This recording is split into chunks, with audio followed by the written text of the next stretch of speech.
Unit 19, just arriving, you do have a child on the line. Hey, what was that? It's going to be room 12. I will need Salvador Ramos.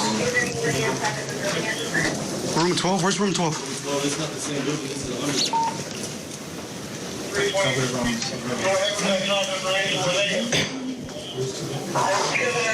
Child is advising he is in the room full of victims. Full of victims. Child called 911 says the room is full of victims. What? The room is full of victims. Child 911. Child.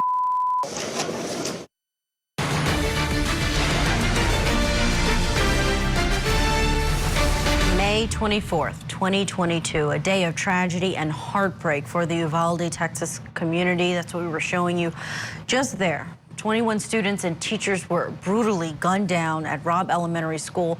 Officers responding to this scene took about an hour to enter the classrooms in which they were being attacked. And now, for the first time since the shooting, students and teachers are returning back to school.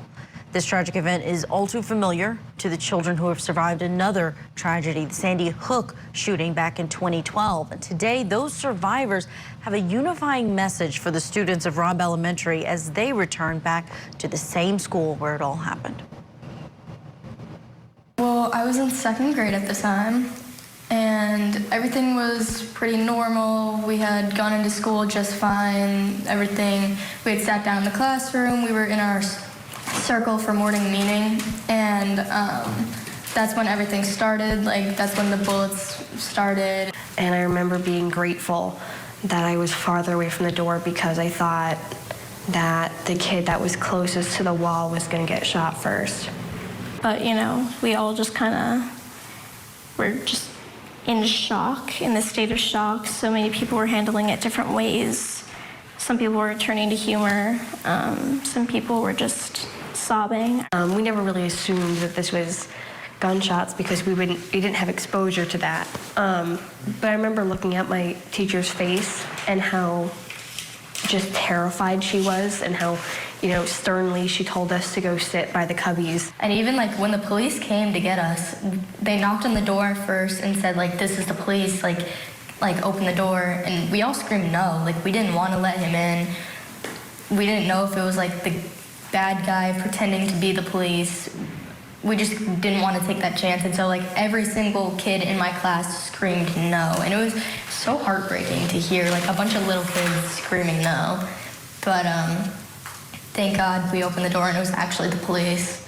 I remember feeling so guilty, and I think that's a big part of when you come out of a tragedy where people have unfortunately passed away, is that, you know, you live with survivor's guilt and wondering how, you know, you made it out and they didn't. Living with that survivor's guilt is just so hard, and even now, times where like my depression will get really bad and like I'm having these like episodes and moments, and it's like what if this was wasted on me? Like, why did they not get to live and I got to live and now I'm wasting it because I'm going through like these horrible things and I'm dealing with this, and it's like I don't even like want to be here sometimes, and it's like I'm wasting that because they could have had this amazing life and they could have not taken this for granted and just survived to do so many better things than I'm doing. And it's like I feel like it's not fair. When I think about Sandy Hook, immediately I think of that day, but you know, I don't want to think of that day. I want to think of my childhood and the 4 years I spent with these amazing educators and building connections and, you know, like building myself. It's been 9 years since Sandy Hook. We had 9 years for this to not happen again, and yet it did. And now these kids are going to have to go through the same exact thing, and that's just like heartbreaking.